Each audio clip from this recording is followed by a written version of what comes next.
I wanted to share a video with you about a concept called It's All About the Song. The song is everything.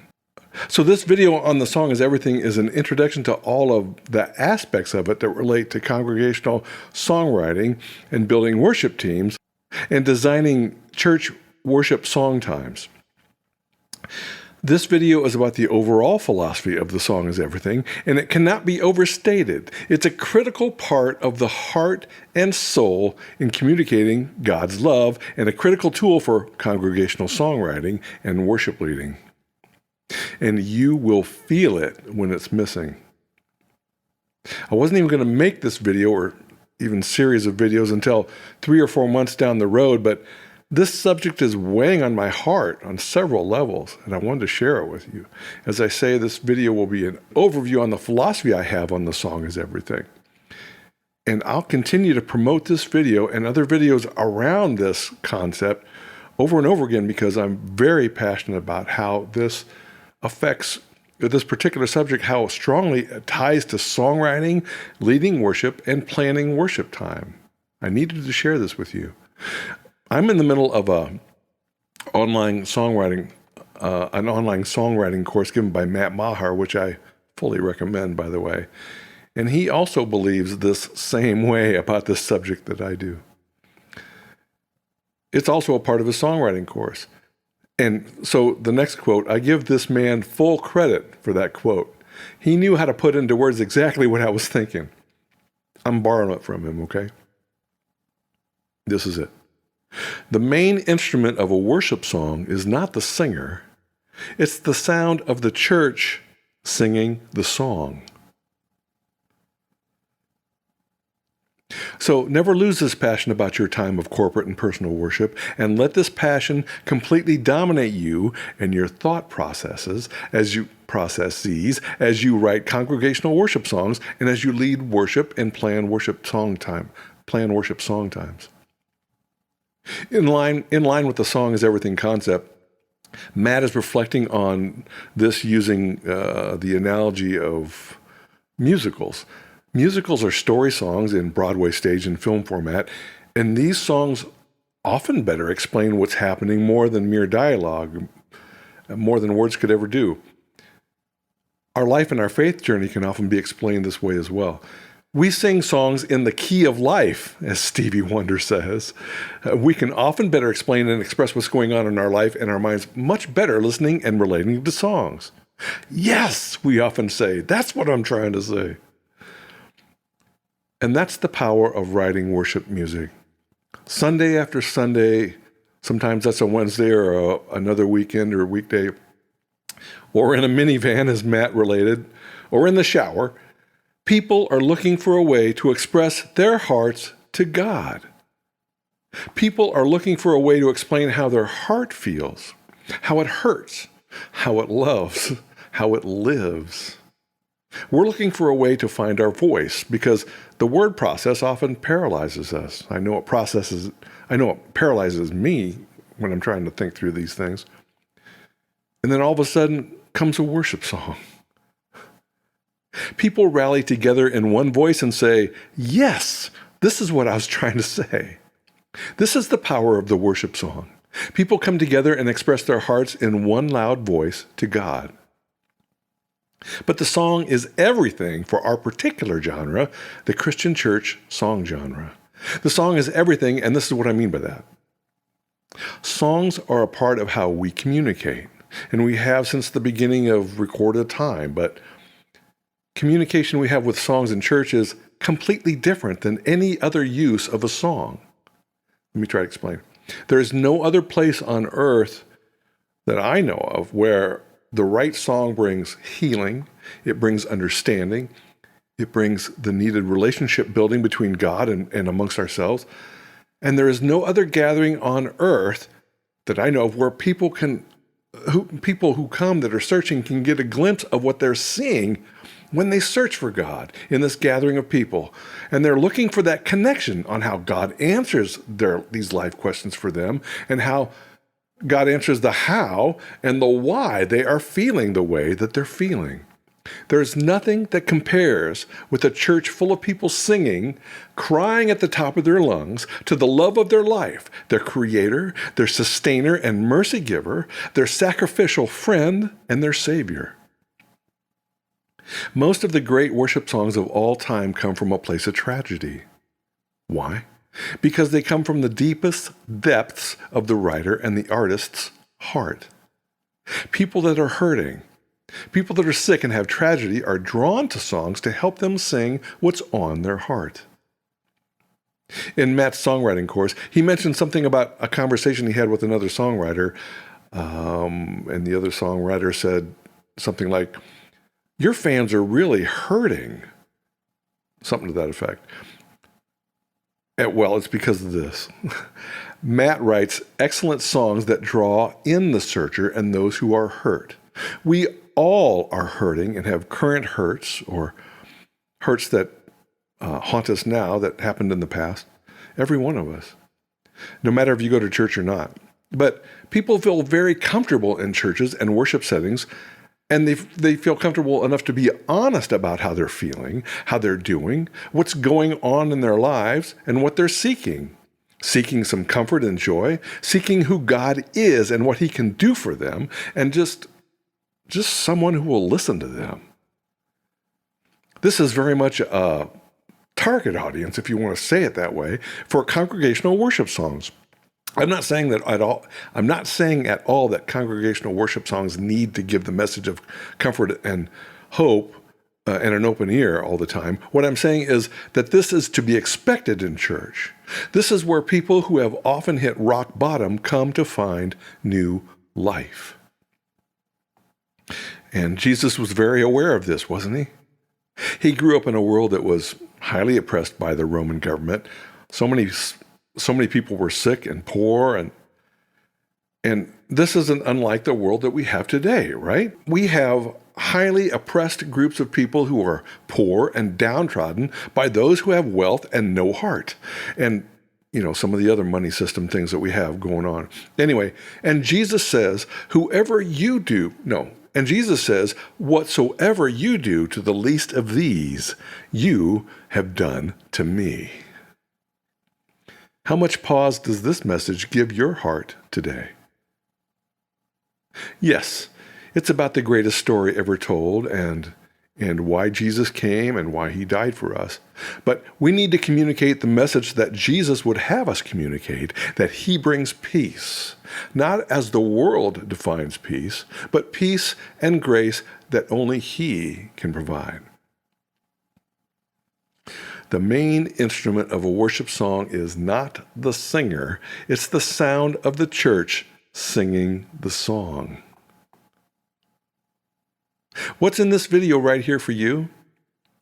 As a songwriter, you can begin to see how important a song is for a worship setting. 1, from a songwriting point of view, the preparation of your own heart and songwriting skills to deliver this type of song.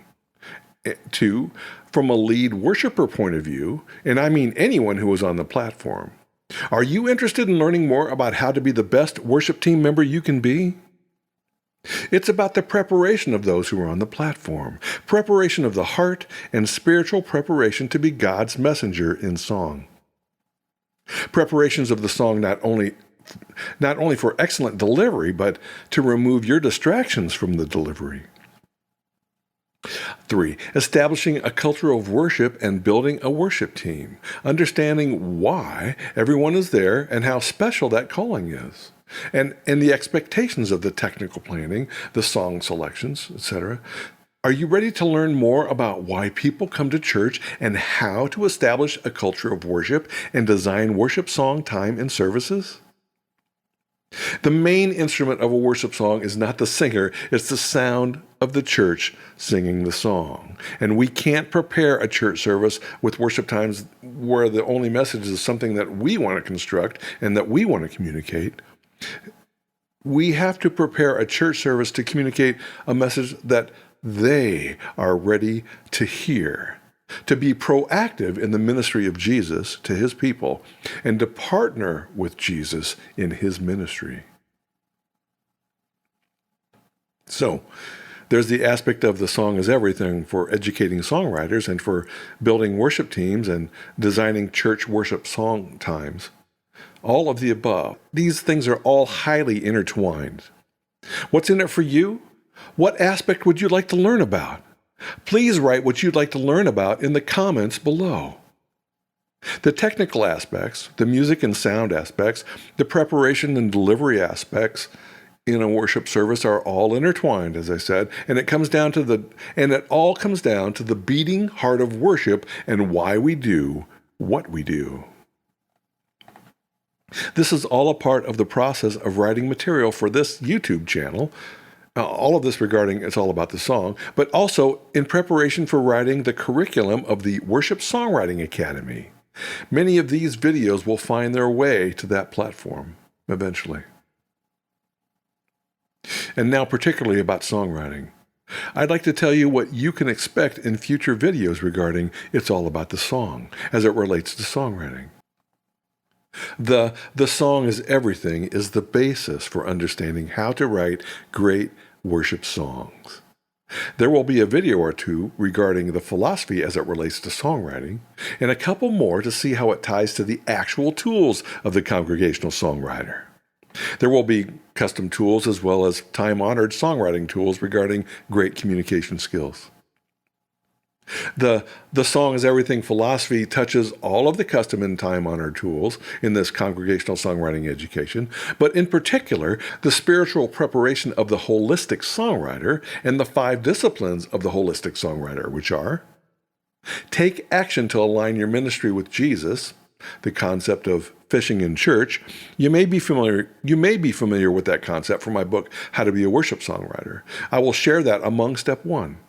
2, commit to being biblically accurate in your lyrics. And by that, I don't intend that we deify the book. I mean that we commit to being accurate with the words and intentions of Jesus. 3, discover the tools you can use to have one-on-one songwriting time with God. When you do this, you will strengthen your relationship with Him as well as your songwriting chops. And the authenticity of your writing will blossom. And as I said in the book, How to Be a Worship Songwriter, listeners recognize authenticity like they smell a loaf of freshly baked bread. 4, learn to express your relationship with God. How you press into yourself to discover more about God's effect on your life and how to turn those thoughts into song lyrics. 5, become worship leaders and volunteers. This practice is when you begin to relate that deepening relationship with God to others. And in particular to the custom and time-honored songwriting tools, you'll learn how to: 1, the song is everything ties to our human need to communicate and how that works for congregational songwriting viability. 2, how the philosophy ties into the heart of worship of the church and how songwriters need to feed servant heart songs to worship leaders. 3, how the song is everything concept ties into the connection between the songwriting craft and worship and theology. And 4, how it drives the aspect of the custom Proverbs 27:17 lyric formula. 5, how it is the catalyst for the custom Proverbs 27:17 song critique method. 6, how it inspires co-writing songs. The song is everything because it is the primary way that we have communicated as humans throughout the ages. And because of this aspect of communication, songwriters of any stripe have learned that great lyrics ignite people. They connect with people. And where do people come who are searching for the ultimate connection about life? Church. But the church setting is highly unique in that those who come are seeking a better life, better relationships, and searching for God and the meaning of God. And when people come to church and just love to sing together, how ultimate and important is it that we songwriters pack a potent punch with words in a 4-minute message? What's in this for you? Are you interested in learning more about how the song is everything and how it relates to the congregational songwriter to connect with their listener? Stay here. The best worship songs of any genre actually, are ones that immediately make you want to participate in and at the same time make you reflective, active listening. The song makes you introspective. Great songs of any type pull you in, but the difference with worship songs is that they pull you in and invite you to reflect on your state of being. They make you ask questions of how your soul, mind, and heart are responding to the call of Jesus on your life. There is reality in worship song production, whether that's studio or live, that really defines it. The best songs, the ones that connect with people, are ones that bear the heart of the artist. If you put together a great song with a great hook and a wonderful melody and all the parts groove together really well and the recording is crystal clear, and then you put that one against one that is maybe a bit messier and not as together, but maybe the artist is slightly out of tune, but the messier song comes from a deeper place in the heart of the artist, that messier song might be the one that connects, as long as the messy parts aren't too distracting, right? When you are writing worship songs, your heart needs to show up. Your heart needs to open up. And like I've written about in The Power of the One-on-One Songwriting Time with God, it is our deep connection with Him and our deep felt heartaches and tragedies and laments and joy and peace and prosperity and laughter and sense of freedom and hope that you need to bring in your songs. You need to be fully present. You need to be where your feet are now. You have to show up and be honest about where your own heart is. Remember that the main instrument of the worship song is not the singer, but it's the sound of the church singing the song. This is a quick summary. This introduction to all of these aspects of The Song is Everything relates to congregational songwriting as well as building worship teams and leaders and designing worship song times. The overall philosophy of this cannot be overstated. It's critical. It is a critical part of the heart and soul in communicating God's love, and you will feel it when it's missing. There will be specific videos of the tools of the congregational songwriter and how the song is everything and how that applies specifically to our song genre. Also, there will be future videos relating to the song is everything as far as my fear that the heart of worship is being overtaken by technical prowess. Tech should serve the heart of worship, not the other way around, in my mind. Also, I believe that the church should learn, evolve, and grow in their song selection and the messages in their songs. And as I have said in my books, particularly in How to Be a Worship Songwriter, song selection should come from the heart of the grassroots of your church community. Not only popular song selections, but the songwriters of your community. Thanks so much for listening today. Please come back again and again to watch this video to reach into my heart and to know where my brain is in regard to The Song is Everything. And please take a moment now to check out my books at getyoursongsheard.com. Thank you.